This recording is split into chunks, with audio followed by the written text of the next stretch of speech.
parents did not pitch up for a meeting hosted by Gauteng MEC in Hammanskraal Tsebentle Primary School Monday.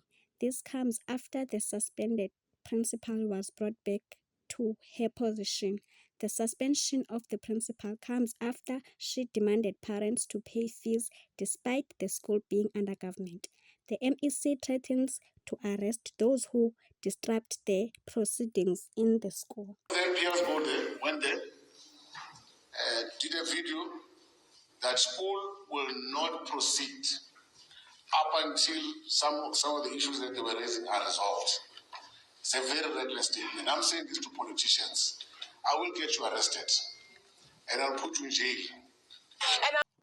The Economic Freedom Fighter Member of Parliament Raymond Abrahams, in a statement, reiterated that the action taken by the MEC was not ethical to release a statement on social media on this matter.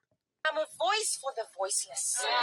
That's why, and I think it is not ethical for the MEC to go on social media as an imbizo and threaten me to say that he will have me arrested if I close the school. Community members are calling the permanent removal of the principal over her suspension. The EFF promised to stand with the parents amid the ongoing crisis in school. Learning in